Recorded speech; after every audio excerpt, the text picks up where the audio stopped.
The dollar milkshake theory sounds brilliant on paper. Capital flees chaos, rushes into the United States, the dollar surges, and every other economy gets drained dry. Simple, elegant, inevitable. But what if I told you that this theory is not just incomplete, it's dangerously outdated? What if the very mechanism that was supposed to cement American financial dominance is quietly pushing emerging markets towards something else entirely? Most people think the stronger the dollar gets, the more the world depends on it. But here's what's really happening. Strength is becoming leverage, and leverage is becoming liability. Let me challenge the conventional wisdom. The mainstream narrative says global stress equals dollar demand. And yes, in 2022, when the Federal Reserve hiked rates aggressively, the US dollar index surged above 114. Emerging markets felt pain. Their currencies weakened, their debt burdens expanded. According to the Bank for International Settlements, dollar-denominated debt outside the United States reached $12.04 trillion. This is $12.04 trillion, not about 12 trillion. Precision matters. So the milkshake theory argues that when liquidity tightens, dollars get sucked back home, crushing everyone else. But here's what mainstream analysis gets wrong. It assumes countries will passively accept this dynamic forever. They won't. And that's where the real story begins. There are three forces reshaping global currency behavior right now. Three systems operating beneath the surface that explain why emerging markets are increasingly choosing yuan over dollars. System 1, sanctions risk and weaponized finance. System 2, structural trade realignment toward China. System 3, liquidity alternatives built outside Western control. Stay with me because what comes next changes everything. Let's start with System 1, and this is the part most analysts whisper about off the record. In 2022, roughly $300 billion of Russian central bank reserves were frozen. Think about that. Sovereign reserves, assets assumed untouchable, immobilized overnight. If you're a finance minister in Jakarta, Riyadh, or Brasilia, what lesson do you take from that? Here's what nobody tells you. The dollar isn't just a currency, it's a jurisdiction. When I spoke with a senior economist in Singapore last year, he told me something striking. He said, "It's not about disliking the dollar, it's about survivability." That's a very different framing. The milkshake theory assumes capital flows are purely economic. But geopolitics has entered the equation in a way we haven't seen since the Cold War. The weapon that was supposed to create strength became the weakness. Sanctions demonstrated power, but they also demonstrated vulnerability. Let me show you what this actually means. If you hold reserves in dollars, they clear through Western institutions. If your trade settles in dollars, it passes through correspondent banks subject to US oversight. That system works beautifully until political friction enters the picture. This is the sanctions paradox. The more effective financial weaponization becomes, the more incentive other nations have to build alternatives, and they are building them. China's cross-border interbank payment system, or CIPS, processed approximately 96.7 trillion yuan in transactions in 2023. That's not global dominance. Not yet. But it's not trivial either. It represents a parallel rail system developing quietly in the background. Most people think de-dollarization is about ideology, but here's what's really happening. It's about insurance. If you want to understand this shift, just look at central bank behavior.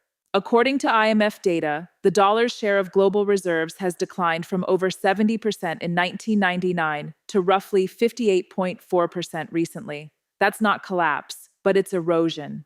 Erosion is slow, strategic, deliberate. And here's what matters. Emerging markets aren't dumping dollars overnight. They're diversifying incrementally, signing bilateral trade agreements in yuan, pricing oil contracts in alternative currencies, expanding swap lines with Beijing. I talked to factory managers in Shenzhen who now invoice Southeast Asian buyers directly in yuan. 5 years ago, that was rare. Today, it's routine. This connects to something even bigger, and I'll show you in a minute. The first system, sanctions risk, plants doubt. It introduces uncertainty into what used to be unquestioned dominance. But doubt alone doesn't change global finance. For that, you need structural incentives. And that brings us to the second force, the one operating at the level of trade flows and supply chains, the one that explains why this shift isn't emotional, it's mathematical. Because when your largest trading partner isn't the United States anymore, currency logic changes. And that's where the milkshake theory begins to crack. in a way most commentators haven't fully understood yet. Let me show you. So here's the second force at work, and this one operates very differently from sanctions risk. System 2 is structural trade realignment toward China. And if you want to understand why emerging markets are choosing yuan, just look at who they're actually trading with. Let me ask you something. If your biggest customer is no longer the United States, why would you keep settling everything in dollars? Most people think the dollar dominates because it's stable. But here's what's really happening. It dominates because trade patterns built around it decades ago haven't fully adjusted. That adjustment is now accelerating. Let me show you the numbers that matter. China has been the largest trading partner for more than 120 countries. Not 20, not 50, over 120. In 2023, China's total goods trade reached approximately 41.76 trillion yuan, equivalent to about $5.9 trillion. This is 41.76 trillion, not around 40 trillion.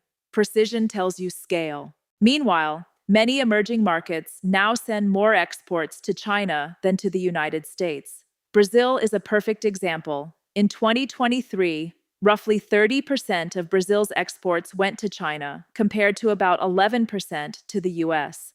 If you're Brazilia's finance ministry, what's the logical invoicing currency? Here's what mainstream analysis gets wrong. They assume currency choice is ideological. It's not. It's operational. When I was in Beijing last year, I spoke to a logistics executive overseeing shipments from Southeast Asia. He told me something blunt. We don't choose currency for politics, we choose it for margin. That's the real driver. If you invoice in dollars, but your supplier operates in yuan, someone absorbs conversion risk, someone pays hedging costs. In tight margin industries, those basis points matter. Over billions in trade, they compound. This is the trade settlement paradox. The dollar remains dominant globally, but the gravitational pull of China's supply chains is creating localized yuan ecosystems. And this is the part that should surprise you. In 2023, the yuan became the most used currency for cross-border payments in China itself, surpassing the dollar domestically for the first time. That shift might sound internal, but it signals readiness, infrastructure, habit formation. Stay with me, because what comes next changes everything. Here's what matters. Emerging markets don't need the yuan to replace the dollar globally. They only need it to work regionally. Look at ASEAN. China is the largest trading partner for nearly every major Southeast Asian economy. Bilateral swap lines between the People's Bank of China and countries like Indonesia and Malaysia have expanded significantly. These swaps provide liquidity buffers in yuan, reducing dependence on dollar funding during stress. This connects to something even bigger. Energy. Saudi Arabia and China have discussed oil settlement in yuan. Even limited pricing diversification shifts psychology. Oil has historically reinforced dollar dominance. If even 10% of global oil trade shifts invoicing currency over the next decade, that's not symbolic, that's structural. Let me show you what this actually means. The milkshake theory assumes that when global liquidity tightens, capital rushes into the US, strengthening the dollar and draining others. That still happens. But if trade flows increasingly settle outside dollars, the vulnerability to that squeeze diminishes. This is not about overthrowing the dollar, it's about reducing exposure. I talked to a senior economist at a regional bank in Kuala Lumpur who told me off the record, we're not replacing the dollar, we're hedging against it. That distinction is critical. Most people think de-dollarization requires collapse. But here's what's really happening. It's diversification through trade alignment. And here's the uncomfortable tension building beneath the surface. China's share of global manufacturing remains above 28%. That's nearly 1/3 of world output. Supply chains don't unwind overnight. Even with reshoring trends, China remains embedded in electronics, machinery, rare earth processing, and intermediate goods. If you are deeply integrated into that ecosystem, settling in yuan becomes less radical and more practical. But there's a catch. Trade settlement in yuan requires liquidity, clearing systems, and trust in Chinese financial markets. And that brings us to System 3, the infrastructure layer most commentators ignore. Because sanctions plant doubt, trade creates incentive. But without liquidity backstops, the shift stalls. The real question is this. Can China build an alternative financial plumbing system robust enough to support emerging markets during crisis moments? That's where the milkshake theory faces its biggest challenge yet. and where the numbers become even more revealing. Let me show you why this third force might be the decisive one. So here's the third force, the infrastructure layer that determines whether this shift is symbolic or structural. System 3 is alternative liquidity architecture, and this is where the conversation gets serious. Let me ask you something in the first minute here. When the next global liquidity crisis hits, who provides the emergency dollars or yuan? That single question determines currency power. Most people think reserve status is about prestige, but here's what's really happening. It's about who writes the checks when markets freeze. During the 2008 financial crisis, the Federal Reserve extended dollar swap lines that peaked at $583 billion outstanding in December 2008. In 2020, at the height of pandemic panic, the Fed reopened and expanded those swap lines, again supplying hundreds of billions in liquidity. This is the core of dollar dominance. Not speeches, not ideology, liquidity. Here's what mainstream commentary often ignores. China has been quietly constructing its own version of that safety net. The People's Bank of China has established bilateral currency swap agreements with more than 30 central banks. The total value of these swap lines exceeds 3.7 trillion yuan. This is 3.7 trillion, not a few trillion. Precision matters because scale signals intent. Now, are these swap lines as powerful as the Federal Reserve's? Not yet. But here's what nobody tells you. They don't need to be global. They only need to stabilize specific corridors of trade. Let me show you what this actually means. If you're Argentina, facing dollar shortages, and you can draw on a yuan swap line to pay for Chinese imports, you reduce immediate pressure on your dollar reserves. In 2023, Argentina tapped its yuan swap line to help settle trade obligations. That wasn't theoretical, that was operational. This is the liquidity diversification paradox. The dollar remains dominant in global finance, but regional liquidity pools are emerging underneath it. When I spoke to a policy advisor in Hong Kong, he framed it bluntly. The Fed is the global lender of last resort. China is trying to become the regional lender of first resort. That distinction is subtle, but powerful. Here's what matters. Reserve currency power rests on three pillars: trade invoicing, financial market depth, and crisis liquidity. The US still leads overwhelmingly in financial market depth. US Treasury markets remain the largest and most liquid in the world, with over $25 trillion outstanding. Nothing in yuan markets matches that scale yet. And here's the uncomfortable truth. China's capital controls remain tight. The yuan is not fully convertible. Investors cannot move funds in and out with the same freedom they enjoy in dollar markets. That limits global trust. This is the yuan paradox. The more China opens its capital account to increase international use, the more volatility it risks domestically. Stability versus openness. Control versus scale. Most people think de-dollarization is inevitable because of geopolitics. But here's what's really happening. It's constrained by financial architecture. Still, the shift is real. In 2016, the yuan was added to the IMF's special drawing rights basket. In 2023, the yuan's share of global payments via SWIFT fluctuated around 3%. That sounds small, because it is small. But compare that to near zero 2 decades ago. Erosion, not revolution. If you want to understand this evolution, just look at how emerging markets are managing reserves. Gold purchases by central banks hit 1,037 metric tons in 2023, according to the World Gold Council. That's diversification behavior. It's not anti-dollar rhetoric, it's portfolio hedging. Stay with me, because what comes next changes everything. The milkshake theory assumes that in every crisis, capital floods into the US, strengthening the dollar and weakening everyone else. That mechanism still functions, but here's what the theory underestimates. Countries are slowly building spillways to redirect some of that flow, not all of it, just enough. This is not about replacing the dollar tomorrow. It's about reducing the shock amplitude. And here's the part that should terrify or surprise you, depending on your perspective. Financial systems don't flip suddenly. They layer. Sanctions risk creates motivation. Trade realignment creates incentive. Liquidity architecture creates feasibility. Put those three together, and you don't get collapse. You get gradual currency multipolarity. But the story doesn't end here, because even if the yuan grows regionally, the United States still holds enormous structural advantages. from military alliances to capital market depth to demographic resilience relative to other major economies. So the real question becomes, are we heading toward dollar decline or something more complex? Let me pull this together, because the answer isn't what either extreme camp wants to admit. Let me pull this together, because this is where most people oversimplify the story.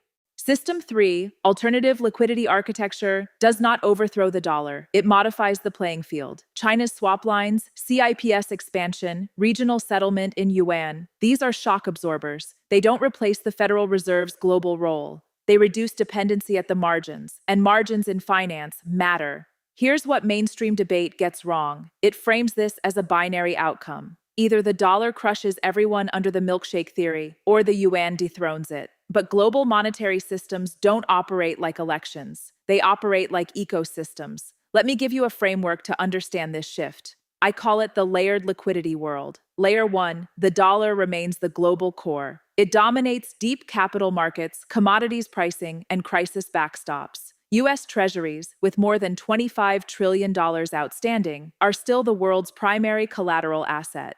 Layer 2, regional trade blocs settle increasingly in local or alternative currencies, especially Yuan in Asia, parts of Africa, and Latin America.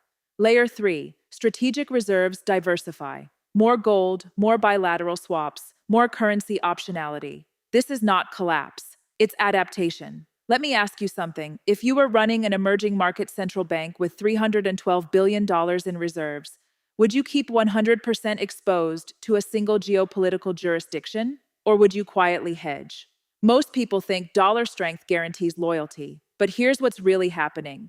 Strength encourages insurance buying. Remember the milkshake theory's core claim that U.S. monetary tightening sucks global liquidity home, forcing others into crisis. That dynamic still exists. In 2022, as the Federal Reserve raised rates above 5%, dozens of emerging market currencies weakened sharply. But here's the paradox. The more painful the squeeze, the greater the long-term incentive to reduce exposure. The weapon that was supposed to create strength became the weakness. When I talked to a senior strategist in Dubai, he put it bluntly. No one wants to fight the dollar. They just don't want to depend on it exclusively. That's the nuance missing from viral threads and dramatic headlines. Here's what matters. The dollar's share of global reserves at roughly 58.4% is still dominant. The yuan's share remains in the low single digits. Financial depth, legal transparency, and institutional trust still heavily favor the United States. But trade gravity favors China across the developing world. This is the currency multipolarity paradox. Financial dominance and trade dominance are no longer perfectly aligned, and that misalignment creates space. Now let's talk about the future. 3 plausible scenarios. Scenario 1, gradual multipolarity. The dollar remains primary, but its share declines incrementally over the next decade. Yuan settlement expands regionally. Gold allocations rise. No crisis, just steady erosion. Scenario 2, crisis acceleration. A geopolitical shock, sanctions escalation, conflict over Taiwan, or a major debt crisis forces countries to rapidly test alternative systems. In that world, liquidity architecture becomes decisive overnight. Scenario 3, dollar reinvention. The United States strengthens alliances, deepens capital markets further, and innovates in digital currency infrastructure, reinforcing trust. In this case, diversification stabilizes but does not accelerate. Which path unfolds depends less on ideology and more on policy discipline. If you want to understand where this goes, just watch 2 indicators: the scale of Federal Reserve swap lines during the next crisis and the expansion rate of yuan-denominated trade settlements. Those numbers will tell you whether we're seeing cosmetic diversification or structural shift. Stay with me here. The dollar milkshake theory is not entirely wrong. It describes a real mechanism of capital flow during tightening cycles. But here's what nobody tells you. It assumes the rest of the world stands still. They're not standing still. They're adapting. They're building optionality. And optionality changes bargaining power. So the next time you hear someone say the dollar will crush every emerging market indefinitely, ask yourself, are they looking at trade flows? Are they looking at swap lines? Are they looking at reserve diversification? Or are they stuck in a single layer model of a multi-layer world? If you found this valuable, hit that like button and subscribe because we're going to keep unpacking the structural shifts shaping global power. And I want to hear from you. Are we moving toward true currency multipolarity, or will the dollar's next crisis prove its dominance all over again? Because the answer to that question will define the next decade of global finance.